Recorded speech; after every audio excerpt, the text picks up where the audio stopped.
اللہ کے حکم سے حلال کو حرام کر لیا ہے تو اسی رب کے حکم سے پھر حرام کو بھی حلال مت کرو۔ اللہ کی اطاعت ہر موقع پر، ہر وقت میں۔ رمضان میں کیا ہوتا ہے، یہ روزے کی حالت میں کیا ہوتا ہے کہ جب وہ ایک مقرر میقات زمانی آتی ہے تو اس وقت آپ کھانا پینا بند کر دیتے اور روزے کی نیت کر لیتے ہیں۔ اگر آپ نے نیت نہ کی ہو تو کیا آپ کا روزہ ہو جاتا ہے؟ سارا دن آپ بھوکے رہیں یا آدھے دن کے بعد نیت کر لیں اور آدھا دن کچھ کھا پی لیں؟ نہیں، چونکہ ایک ریچول ہے نا، تو آپ دیکھیں گے کہ ایک خاص وقت میں آپ اپنے اوپر اللہ کا حلال رزق حرام کر لیتے ہیں، اس کا نام روزہ ہے۔ پھر اللہ کے حکم سے ایک خاص وقت پر اس کو حلال کر لیتے ہیں، ٹھیک ہے نا۔ اب کھانا پینا کیا ایک مباح امر ہے، لیکن روزے کی حالت میں کیا ہے، ممنوع ہے، ورنہ آپ کا روزہ نہیں ہوگا۔ اسی طرح شوہر بیوی کا تعلق ایک مباح امر ہے، لیکن احرام کی حالت میں ممنوع امر ہے۔ اگر آپ نے ایسا کیا تو بھج گیا آپ کا، واضح ہو گیا۔ یعنی ایک ہوتا ہے احرام اور پھر ہوتا ہے تحلل۔ تحلل ہوتا ہے احرام سے باہر آنا، اس کے 2 سٹیپ ہوتے ہیں۔ کچھ مناسک ادا کرنے کے بعد انسان کے اوپر باقی چیزیں حلال ہو جاتی ہیں، مثلا وہ چادریں اتر جاتی ہیں، کپڑا پہن سکتا ہے، بال کاٹ لیتا ہے، ناخن کاٹ لیتا ہے، وغیرہ وغیرہ، لیکن بیوی حلال نہیں ہوتی۔ یہ جب تک طواف افاضہ نہیں کر لے گا تو بیوی حلال نہیں ہوگی۔ تحلل ثانی اس کو کہتے ہیں، ٹھیک۔ تو اس میں بھی درجے ہیں۔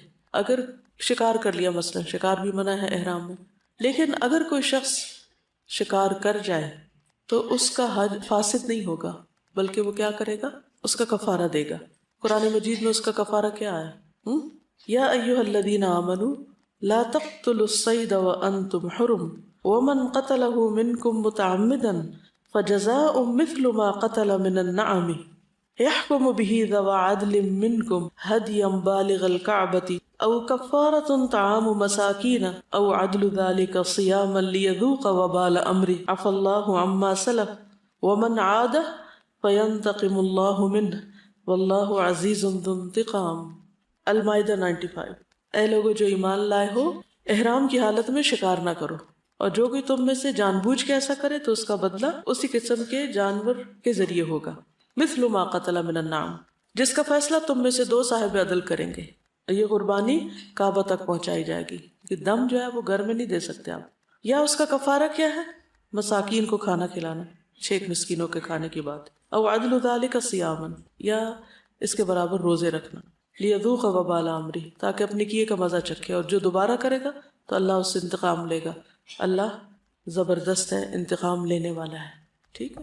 تو احرام کی جس پابندی سے حج فاسد ہو جاتا ہے یا حج ہوتا ہی نہیں، وہ ہے نیت، ٹھیک ہے۔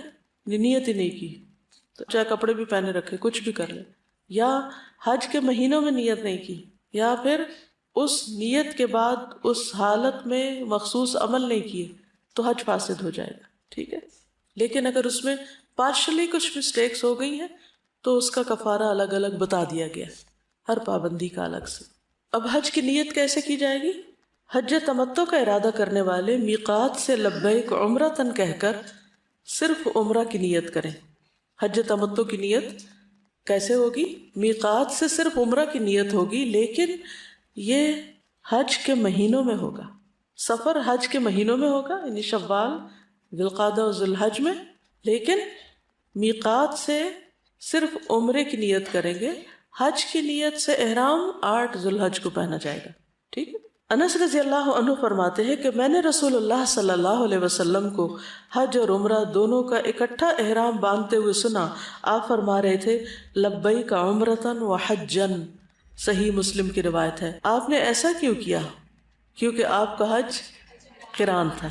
تو اس سے پتہ یہ چلتا ہے کہ حج قران میں عمرے اور حج دونوں کی نیت کا احرام باندھا جائے گا، کیونکہ اس میں عمرہ کر کے احرام کھولتے نہیں، ایک ہی احرام سے باقی ریچولز بھی ادا کیے جاتے ہیں، واضح یا نہیں؟ اور حج افراد والے تو نیت کب کریں گے؟ حج جب شروع ہوگا، اور صرف حج ہی کی نیت کریں گے۔ حیض میں ہونے کے باوجود خواتین میقات سے عمرہ کے احرام کی نیت کریں گی، پاک ہیں یا نہیں، لیکن میقات پر ہی نیت کرنا ہوگی۔ عائشہ رضی اللہ تعالیٰ عنہ بیان کرتی ہیں کہ اسماء بنت امیس نے شجرہ کے مقام پر ذوالحلیفہ میں محمد بن ابی بکر کو جنم دیا، تو رسول اللہ صلی اللہ علیہ وسلم نے حضرت ابو بکر کو حکم دیا کہ وہ انہیں غسل کر کے احرام باندھ لینے کا حکم دے۔ احرام حیض اور نفاس دونوں حالتوں میں یعنی ناپاکی کی حالت میں بھی باندھا جا سکتا ہے، اور وہ میقات سے ہی باندھنا ہوگا۔ تو میقات دو طرح کی ہوتی ہے، میقات مکانی اور میقات زمانی۔ میقات کا مطلب کیا ہوتا ہے؟ اپوائنٹڈ پلیس یا اپوائنٹڈ ٹائم۔ بعض لوگ ان الفاظ کے ساتھ نیت کرتے ہیں، اللہم انی ارید الحج اب العمرۃ فیسرہ لی وتقبلہ منی۔ یہ الفاظ مسنون نہیں ہے، ٹھیک ہے، لیکن نبی صلی اللہ علیہ وسلم سے مسنون الفاظ کیا ہیں؟ لبیک عمرۃ وحجا، یا پھر لبیک عمرۃ، اور یہ الفاظ بلند آواز سے دہرائے جائیں گے، واضح یعنی پروناؤنس کیے جائیں گے۔ اسی لیے جب ایک شخص نے حج بدل کی نیت اپنے بھائی کی طرف سے کی تو آپ نے اس کو اس سے روکا۔ جو ہی نیت ہوگی اس کے فوراً بعد تلبیہ پکارا جائے گا۔ تلبیہ کہتے ہیں لبیک پکارنا، لبیک کہنا۔ سہل بن سعد بیان کرتے ہیں کہ رسول اللہ صلی اللہ علیہ وسلم نے فرمایا، جو تلبیہ کہنے والا لبیک پکارتا ہے تو اس کے دائیں بائیں دونوں طرف زمین کی انتہا تک سب پتھر، درخت اور اینٹ، ہر چیز اس کے ساتھ لبیک پکارتی ہے۔ ہمیں سنائی نہیں دیتی لیکن اس وقت ان کی تسبیح لبیک ہوتی۔ کتنی فضیلت کی بات ہے کہ سب اس کا ساتھ دے رہے ہوتے ہیں۔ زمین و آسمان تو ویسے بھی اللہ کے فرما بردار ہیں، اللہ کی تسبیح کرتے ہیں۔ کیا بات سمجھ میں آئی؟ کچھ محسوس کیا یا نہیں کیا؟ کیا کیا؟ پھر نہ آپ مسکرائے، نہ آپ نے کوئی دلچسپی ظاہر کی، نہ آپ کو کوئی خوشی ہوئی۔ جی، جب حاجی یا معتمر تلبیہ پکارتا ہے تو گویا وہ اللہ کی اس حضرت ابراہیم علیہ السلام کو حکم دیا تھا کہ آپ حج کا اعلان کر دیں، اس پر لبیک پکارتے ہوئے جب چلتا ہے تو کائنات کی ہر چیز اس کا ساتھ دیتی ہے اور وہ بھی تلبیہ پکارتی ہے۔ یعنی اس کے دائیں اور بائیں زمین کی انتہا تک سب چیزیں ساتھ پکاری ہوتی، فیلنگز ایک دم چینج ہو جاتی ہیں، متاثر ہوئے بغیر رہ ہی نہیں سکتے آپ۔ جب یہ تلبیہ پکارا جاتا ہے نا تو مجھے اڑتے جہاز اور دوڑتی گاڑیاں اور ان پہ بیٹھے لوگ نظر آتے ہیں، ہر ایک کا امیجنیشن ہوتا ہے نا، تو ایک دم مجھے ایسا لگتا ہے جیسے فلائی کر رہی ہیں چیزیں نا، بھاگ رہے ہیں، اللہ میں حاضر ہوں، میں آ رہا ہوں، میں پہنچ رہا ہوں۔ السلام علیکم۔ جو حضرت داؤد علیہ السلام کے بارے میں آتا ہے کہ جب وہ تسبیح کیا کرتے تھے تو ان کے ساتھ پرندے، پہاڑ اور سب تسبیح کرتے تھے، تو ایسے انشاءاللہ اگر ہم لوگوں کو بھی موقع ملے گا اور تو ہم لوگ جب لبیک پکاریں گے تو ہمارے ساتھ فرشتے، اللہ کرے کہ پکاریں، کیونکہ بہت سے لوگ حج پہ جاتے ہیں لیکن باتیں کرتے رہتے ہیں، خوب تلبیہ نہیں پڑھتے، بہت سخت تکلیف ہوتی ہے، ان کو بار بار کہنا پڑتا ہے کہ تلبیہ پڑھیں، کبھی سو جاتے ہیں، کبھی اور دنیا کی باتیں کرنے لگتے ہیں۔ تو اللہ کرے آپ لوگ یاد رکھیں اس کو۔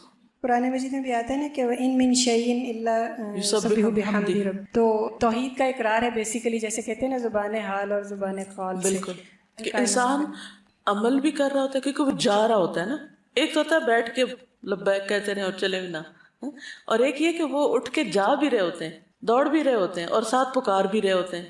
آپ امیجن کریں کسی شخص کو کہ وہ کہے میں آ رہا ہوں اور پھر آ بھی رہا ہو۔ دیکھیے چھوٹا بچہ جیسے ماں کی طرف دوڑ رہا ہوتا ہے نا، تو وہ سین دیکھنے والا ہوتا ہے کیونکہ وہ پیار سے دوڑ رہا ہوتا ہے، محبت سے دوڑ رہا ہوتا ہے۔ یاد ہے میں نے شروع میں کہا تھا یہ شوق کا سفر ہے، یہ محبت کا سفر ہے، یہ اطاعت کا سفر ہے، اور جب یہ احساس شامل ہو جاتا ہے نا کہ ہر چیز ساتھ ہے، تو آپ کا وہ جو لونلینس ہے نا، اور یہ فیلنگ کہ ہمارا دنیا میں کوئی نہیں، اکثر خواتین کو یہ شکوہ رہتا ہے نا، کوئی نہیں ہے ہمارا، ہم مسکین۔ تو جب اللہ کا ذکر آپ کرتے ہیں تو ہر چیز آپ کی۔ ایک اور حدیث ہے، ما احل محل قط الا بشر ولا کبر مکبر قط الا بشر قیل بالجنہ قال نعم۔ جب بھی کوئی تلبیہ کہنے والا تلبیہ پڑھتا ہے تو اسے خوشخبری دی جاتی ہے، یعنی وہ کہہ رہا ہے تو اس کو بھی جواب ملتا ہے، اور جب بھی کوئی تکبیر کہنے والا اللہ اکبر کہتا ہے تو اس کو خوشخبری دی جاتی ہے۔ سوال کیا گیا جنت کی، آپ نے فرمایا ہاں جنت کی۔ تو جو ہی حج کی نیت کر لیں، لبیک حجن یا لبیک عمرتن، اور سواری پہ سوار ہو جائیں تو تلبیہ شروع کر دیں۔ میں نے پہلا عمرہ جارڈن سے کیا تھا، جارڈن سے ہم لوگ آئے تھے جدہ جہاز پر۔ وہ واحد جہاز ایسا تھا جو راستہ بھر تلبیہ سے گونجتا رہا۔ افسوس یہ کہ وہ سین مجھے دوبارہ نہیں کبھی ملا پاکستان سے جاتے ہوئے، اور وہ میرا پہلا عمرہ تھا تو مجھے لگتا تھا جیسے ہمیشہ یہ ہوتا ہے، لیکن اس کے بعد جب پاکستان سے جانے کا موقع ملا تو جس بھی جہاز میں گئے، چاہے سعودی ایئر لائن میں، چاہے پی آئی اے میں، چاہے ایمریٹس میں، کوئی تلبیہ پکارتا ہوا نہیں سنائی دیا۔ شاید پتہ ہی نہیں ہوتا یا کوئی کہتا ہی نہیں، کیونکہ تلبیہ بلند آواز سے پکارنا چاہیے، یہ نہیں کہ صرف بیٹھ کے دل میں ذکر کر لیں، یہ وہ پکار ہے جو اونچی آواز میں ہونی چاہیے۔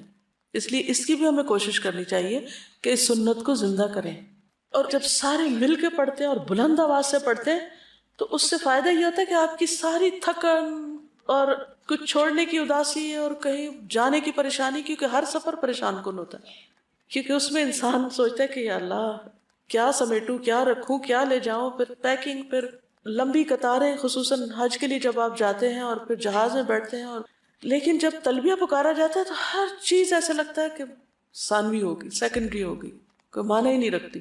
جس بڑے کام کے لیے میں جا رہا ہوں، کسی اور سفر میں تلبیہ وہاں کچھ نہیں پکارا. یہ واحد سفر ہے جو اتنا لائیولی سفر ہے، مگر ہم اس کا حق نہیں دیتے. عبداللہ بن عمر رضی اللہ عنہما سے روایت ہے کہ رسول اللہ صلی اللہ علیہ وسلم اپنی سواری پر سوار ہوئے، اور جب وہ ذوالحلیفہ کی مسجد کے پاس کھڑی ہو گئی تو آپ نے تلبیہ پڑھا، یعنی جو ہی اونٹنی اٹھی تلبیہ شروع ہو گیا. صحیح مسلم کی روایت ہے. انس بن مالک رضی اللہ عنہ نے بیان کیا کہ نبی صلی اللہ علیہ وسلم نے مدینہ میں 4 رکعتیں پڑھی، لیکن ذوالحلیفہ میں 2. کیوں؟ قصر. پھر آپ نے رات وہیں گزاری. صبح کے وقت جب آپ اپنی سواری پہ سوار ہوئے تو آپ نے لبیک پکاری. صحیح بخاری. اب یہ نہیں کہ ایک دفعہ پڑھ کے بس چپ ہو جائے بندہ، اسے مسلسل پکارتے رہنا چاہیے. پھر یہ کہ تلبیہ کی ابتدا اللہ تعالیٰ کی حمد و ثنا، تسبیح اور تکبیر سے کرنا. انس فرماتے ہیں رسول اللہ صلی اللہ علیہ وسلم نے ذوالحلیفہ میں رات گزاری حتیٰ کہ صبح ہو گئی. پھر آپ ظہر کے بعد اپنی سواری پہ سوار ہوئے. جب وہ آپ کو لے کر مقام بیدا میں سیدھی کھڑی ہوئی تو آپ نے اللہ تعالیٰ کی حمد، تسبیح اور تکبیر پڑھی، یعنی پہلے یہ پڑھا اور پھر اس کے بعد آگے تلبیہ. جابر کہتے ہیں احل رسول اللہ صلی اللہ علیہ وسلم بالتوحید، رسول اللہ صلی اللہ علیہ وسلم نے توحید کے ساتھ آواز بلند کی، یعنی تلبیہ پڑھا. تلبیہ کیا ہے؟ توحید کا میسج ہے. لبیک اللہم لبیک، لبیک لا شریک لک لبیک. ایک بار یہ الفاظ پڑھنا، نبی صلی اللہ علیہ وسلم نے فرمایا اللہم ہذہ حجۃ لا ریاء فیہ ولا سمعہ، یعنی جب نیت کی تو یہ الفاظ بھی پڑھے تلبیہ کے ساتھ، اور یہ صرف ایک بار پڑھے.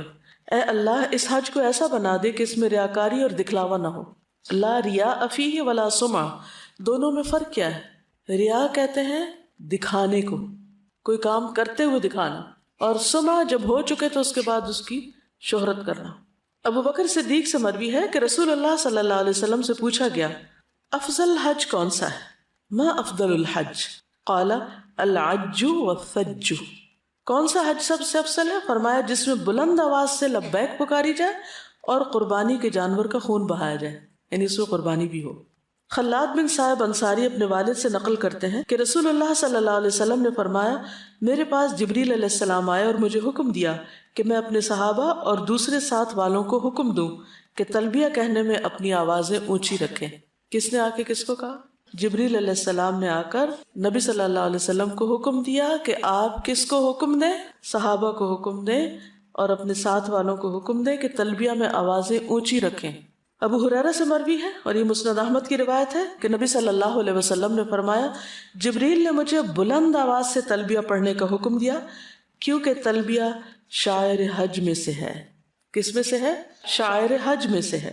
جب مرد بلند آواز سے تلبیہ پڑھ رہے ہوں تو عورتیں بھی ساتھ بلند آواز میں شریک ہو جائیں تو کوئی حرج نہیں، کیونکہ احادیث عام ہیں، مردوں کی تخصیص نہیں ہے. حضرت عائشہ اپنی آواز اتنی بلند کرتی کہ مرد سن لیتے، لیکن الگ عورتیں کہیں ایک طرف اکٹھے ہو کے نہیں اس طرح بلند آوازیں کریں. لیکن یہ کہ عموماً سواری میں بھی مرد اور عورتیں اکٹھے ہی ہوتے ہیں، یا کہیں سے گروپ جا رہا ہوتا ہے تو عورتیں اکیلی نہیں ہوتی، عموماً اکٹھے ہوتے ہیں. تو پھر جب مردوں کے ساتھ اور مرد بلند آواز سے پڑھیں تو عورتیں بھی ساتھ بلند آواز سے پڑھیں. ابو عطیہ کہتے ہیں میں نے حضرت عائشہ کو کہتے ہوئے سنا میں جانتی ہوں کہ رسول اللہ صلی اللہ علیہ وسلم کی تلبیہ کیسی تھی. پھر اس کے بعد انہوں نے تلبیہ پڑھا لبیک اللہم لبیک، بخاری کی روایت. حضرت معاویہ جب لیلۃ النفر کو نکلے تو انہوں نے تلبیہ کی آواز سنی. انہوں نے پوچھا یہ کون ہیں؟ بتایا گیا حضرت عائشہ ہیں جنہوں نے تنعیم سے عمرہ کا احرام باندھا ہے، جنہوں نے تنعیم سے عمرہ کا احرام باندھا ہے. یہ بات جب حضرت عائشہ کو بتائی گئی تو انہوں نے فرمایا اگر یہ مجھ سے پوچھتے تو میں ان کو بتا دیتی کہ میں کون ہوں. ٹھیک ہے. مسنون الفاظ سب کو معلوم ہے. لبیک اللہم لبیک، لبیک لا شریک لک لبیک، ان الحمد والنعمت لک والملک لا شریک لک. صحیح بخاری کے الفاظ ہیں میں حاضر ہوں اے اللہ، میں حاضر ہوں، میں حاضر ہوں، تیرا کوئی شریک نہیں، میں حاضر ہوں. بے شک ہر تعریف اور ہر نعمت اور ہر بادشاہت تیری ہی لیے ہے، تیرا کوئی شریک نہیں. ابن عمر تلبیہ کے ان کلمات میں یہ زیادہ کرتے تھے، یعنی اضافہ کرتے تھے. لبیک لبیک وسعدیک والخیر بیدیک لبیک والرغباء الیک والعمل. میں حاضر ہوں اور بار بار اطاعت کا اظہار کرتا ہوں کہ اللہ میں تیری بات مانتا ہوں، ساری بھلائی تیرے ہاتھ میں ہے، میں حاضر ہوں، اور رغبت اور عمل تیری طرف ہے، یعنی میری رغبت بھی تیری طرف ہے اور میرا عمل بھی تیرے لیے ہے. ابو ہریرہ سے روایت ہے کہ نبی صلی اللہ علیہ وسلم کے تلبیہ میں سے یہ بھی ہے لبیک الہ الحق، یعنی صرف ایک مخصوص چند الفاظ ہی نہیں ہے بلکہ تھوڑے تھوڑے اختلاف کے ساتھ مختلف الفاظ بھی آئے ہیں.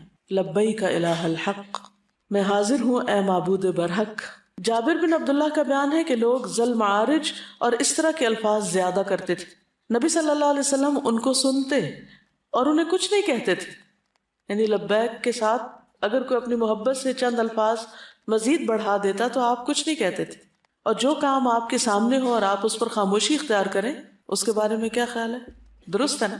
جی ہاں، تقریری حدیث اس کو کہتے ہیں. ذل معارج کا کیا معنی ہے؟ اے بلندیوں والے. یہ سنن نبی داؤد کی روایت ہے، یعنی لبیک یا ذل معارج، لبیک یا ذل فواضل، اے فضیلتوں والے، اے بلندیوں والے.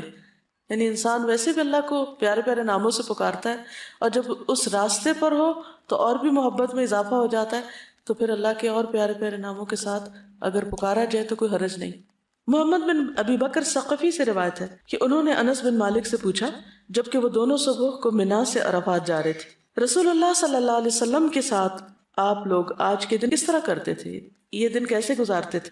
انس نے بتایا کوئی ہم میں سے لبیک پکارتا، اس پر کوئی اعتراض نہ کرتا، کوئی تکبیر کہتا اور اس پر بھی کوئی انکار نہیں کرتا تھا، اللہ اکبر بھی پکارتے ہوئے جاتے تھے. اب سوال یہ پیدا ہوتا ہے کہ لبیک کب تک پکاری جائے گی اور کب ختم کر دینی چاہیے؟ کسی کو معلوم؟ جی ہاں، اب مکہ تک کا سارا راستہ انسان جتنا چاہے تلبیہ پکارتا رہے. جب مکہ میں آپ داخل ہوں یا کسی بھی نئے شہر میں، بعض لوگ جدہ کی طرف سے جاتے ہیں، بعض کسی اور شہر کی طرف سے جاتے ہیں، تو نبی صلی اللہ علیہ وسلم کی یہ سنت یاد رکھیں. حدیث میں آتا ہے آپ جب کسی بستی میں داخل ہونے کا ارادہ کرتے تو تب تک نہ داخل ہوتے جب تک یہ الفاظ نہ کہہ لیتے اللہم رب السماوات السبع وما اضلت ورب الارضین السبع وما اقلت ورب الریاح وما اذرت ورب الشیاطین وما اضلت انی اسألک خیرہا وخیر ما فیہا وَأَعُوذُ بِكَ مِن شَرِّهَا وَشَرِّ مَا فِيهَا. ٹھیک ہے؟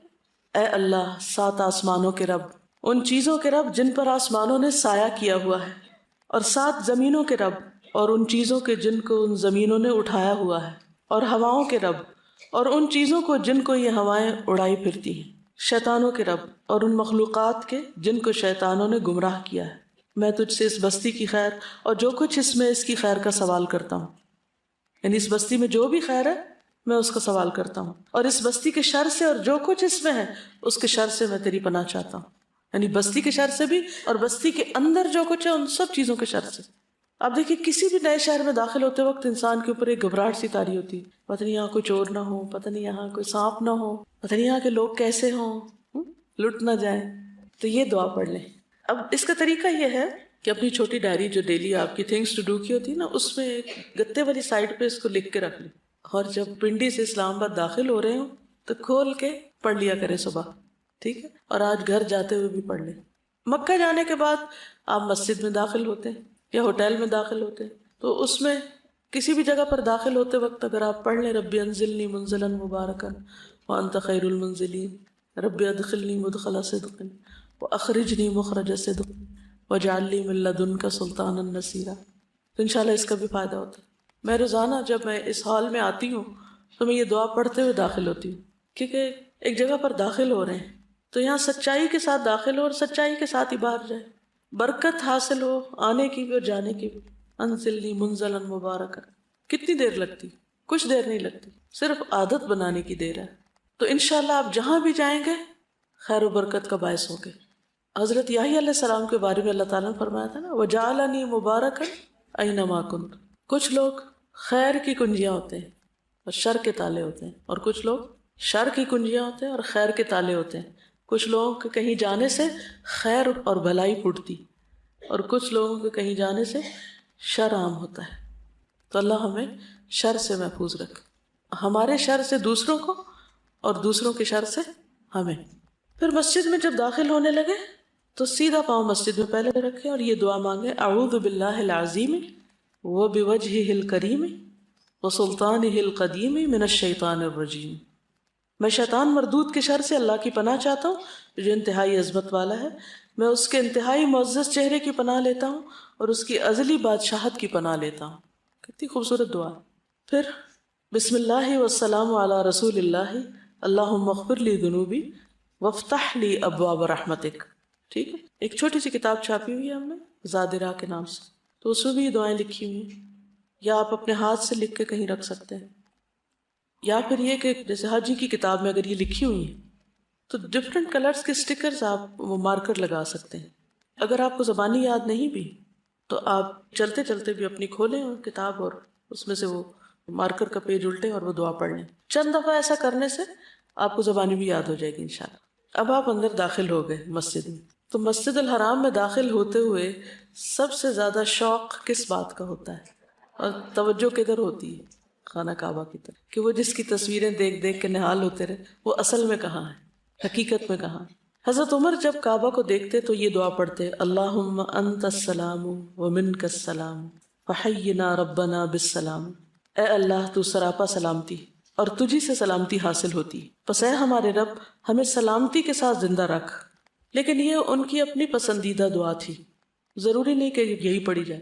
مثلا میں ہمیشہ پڑھتی ہوں ربنا اغفر لی ولوالدی وللمؤمنین یوم یقوم الحساب.